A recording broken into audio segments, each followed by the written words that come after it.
عليكم ورحمة الله وبركاته.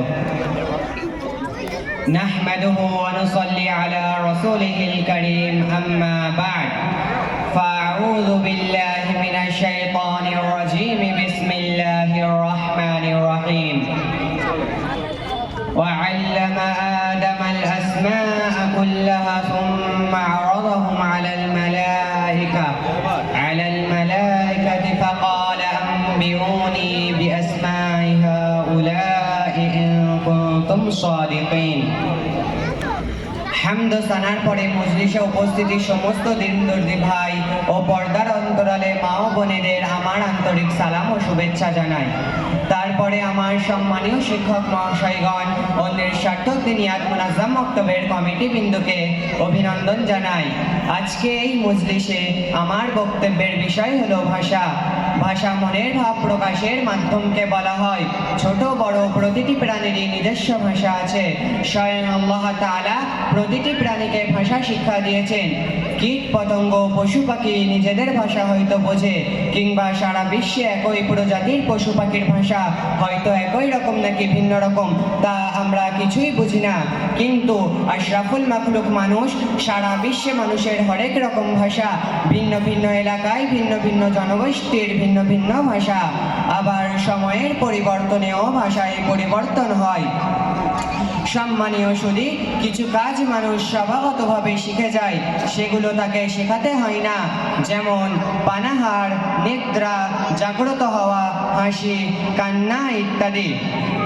কিন্তু ভাষা প্রকৃতগতভাবে শেখার জিনিস নয়, ভাষা শেখাতে হয়।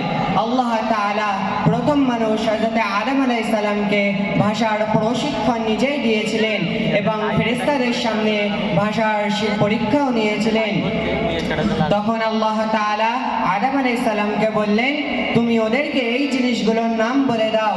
যখন তিনি তাদেরকে সেসবের নাম জানিয়েছিলেন, তখন আল্লাহ তাআলা পবিত্র কোরআনে সূরা বাকারার 33 নম্বর আয়াতের মধ্যে ঘোষণা দেয়, আমি না তোমাদের বলেছিলাম আমি নবমণ্ডল এবং ভূমণ্ডলের এমন নিগুড় সমস্ত তথ্য জানি যা তোমরা জানো না। যা কিছু তোমরা প্রকাশ করে থাকো তা আমি জানি। সম্মানীয় শ্রোতা মণ্ডলী, আদম আলাইহিস সালামকে স্বয়ং আল্লাহর পক্ষ থেকে সমস্ত ভাষার শিক্ষা দেওয়া হয়েছিল যা ফেরেশতারা জানতো না। বুদ্ধি, মেধা, শক্তি আরও অসংখ্য নিয়ামতের ন্যায় ভাষা ও নিয়ামত স্বরূপ নিয়েই প্রথম মানুষ দুনিয়াতে এসেছিলেন। তারপর বংশ পরিক্রমায় পূর্ববর্তীদের কাছে পরবর্তীরা বিনা শ্রমে ভাষা শিখেছে। যেমন একজন মা শিশুর প্রথম ভাষার শিক্ষক। মাতৃগর্ভ থেকেই শিশুর তার মায়ের ভাষার সাথে পরিচিত হয়। অবুঝ শিশুর সাথে বিনা প্রয়োজনে মা অনেক কথা বলে। মা নিজেও বোঝে না, বিনা পারিশ্রমিকে, বিনা কষ্টে, বিনা বিরক্তিতে সে শিক্ষকতা করছে। নিষ্ঠার সাথে, ভালো লাগার সাথে, আনন্দের সাথে মা এই দায়িত্ব পালন করেন। তাই পৃথিবীর মানুষই মায়ের কথার ভাষাকে মাতৃভাষা নাম দিয়ে যেন মায়ের এই কঠোর পরিশ্রমকে সার্থক করেছে। তাই আমাদের প্রত্যেকের জন্য প্রয়োজন হলো মাতৃভাষার প্রাধান্য দেওয়া।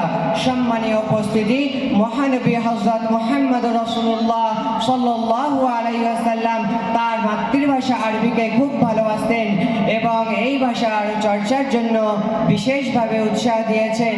তাই আমাদের প্রত্যেকের জন্য প্রয়োজন হলো মাতৃভাষার প্রাধান্য দেওয়া এবং সেটি যথাযথ শিক্ষা দেওয়া। কিন্তু বড়ই পরিতাপের বিষয়, আজকে আমাদের সমাজের অধিকাংশ বাচ্চা ইংলিশ মিডিয়াম স্কুলে পড়ে। তারা বাংলা ভাষা পড়তেও পারে না এবং সঠিকভাবে বলতেও পারে না। আমরা মনে করি ইংরেজি পড়লে অথবা বললে সমাজে তার নাম উচ্চ হবে। এটা একেবারেই ভ্রান্ত ধারণা।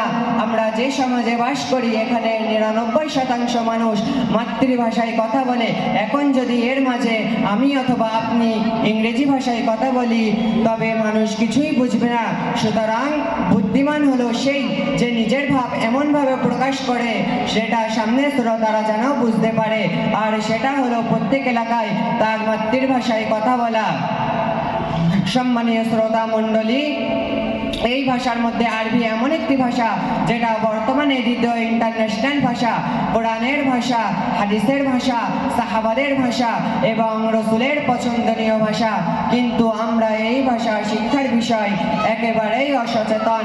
আমরা কোরআনের ভাষা শিখতে চাই না, আমরা সঠিকভাবে কোরআন পড়তে পারি না, তার অক্ষরে সঠিক উচ্চারণ জানি না, তারপরেও তাকে সঠিকভাবে কোরআন পড়তে না পাঠিয়ে ইংরেজি ভাষা শিক্ষা দিতে ব্যস্ত, যেটাকে বলি কালে প্রয়োজন আর আরবি ভাষা উভয় জগতের প্রয়োজন, সেটার প্রতি অবহেলা, অলসতা। অথচ প্রিয় নবী সাল্লাল্লাহু আলাইহি ওয়াসাল্লাম যুদ্ধবন্দীদের মধ্যে যারা মুক্তিপণ হিসেবে ধার্যাকৃত নির্ধারিত অর্থ পরিশোধ করতে পারত না, রাসূলুল্লাহ সাল্লাল্লাহু আলাইহি ওয়াসাল্লাম তাদের মুক্তিপণ নির্ধারণ করেছিলেন 10 জন নিরক্ষর ব্যক্তিকে অক্ষর জ্ঞান দান করা। সম্মানীয় শ্রোতা মণ্ডলী, কেবল আরবি ভাষা শিক্ষা নয়, বরং তিনি ভাষাকে শুদ্ধ রাখার ব্যাপারেও সচেতন ছিলেন। নিজে শুদ্ধ ভাষায় কথা বলতেন এবং অন্যদেরও শুদ্ধ ভাষায় কথা বলার উপদেশ দিতেন। রাসূলুল্লাহ সাল্লাল্লাহু আলাইহি ওয়াসাল্লামের দিক নির্দেশনা অনুযায়ী মাতৃভাষাকে ভালোবাসা সুন্নাত। আল্লাহ রাব্বুল আলামিন মাতৃভাষার খুবই প্রাধান্য দিয়েছেন। তিনি প্রত্যেক জাতির কাছে ধারাবাহিকভাবে তিনি অনেক নবী রাসূল পাঠিয়েছেন। তাদের কাজ ছিল নিজের জাতির কাছে হেদায়েতের বাণী পৌঁছে দেওয়া, আর সেই কাজটি তারা করেছে যার যার মাতৃভাষাতেই তাদের কাছে আল্লাহ তাআলা কিতাব পাঠিয়েছিলেন।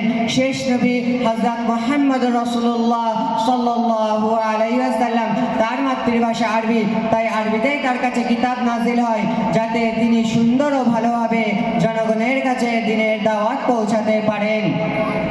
আল্লাহ সুবহানাল্লাহু তাআলা বলেন, আমি প্রত্যেক রাসূলকেই তার স্বজাতির ভাষাভাষী করে পাঠিয়েছি তাদের কাছে পরিষ্কারভাবে ব্যাখ্যা করার জন্য। সূরা ইব্রাহিম আয়াত নম্বর 8। রাসূলুল্লাহ সাল্লাল্লাহু আলাইহি ওয়াসাল্লাম আমাদের বলেছেন, তোমরা অধিক পরিমাণে কোরআন পড়বে আর মৃত্যু জিকির করবে বেশি করে মাতৃভাষায়। কোরআন পড়ে বোঝার চেষ্টা করলে আল্লাহর আদেশ নির্দেশ বান্দা সঠিকভাবে জানতে পারে। কিন্তু আমরা খতমের পর খতম দিই, সকাল সন্ধ্যায় আমল করি, অথচ নিজেদেরকে পাপ থেকেও বাঁচাতে পারি না, কারণ আমরা কোরআন বুঝে পড়ি না। পৃথিবীতে এমন কোনো গ্রন্থ আছে কি যা কেউ পড়ে অথচ কিছুই বুঝে না? শুধুমাত্র আল কোরআন এমন এক গ্রন্থ যা পড়ি অথচ কিছুই বুঝি না। আল্লাহ তাআলা আমাদের প্রত্যেককে কোরআন সঠিকভাবে বুঝে পড়ার তৌফিক দান করুন। আমিন। ওয়া আখিরু দাওয়ানা আনিল হামদুলিল্লাহি রাব্বিল আলামিন। আসসালামু আলাইকুম ওয়া রাহমাতুল্লাহি ওয়া বারাকাতুহু।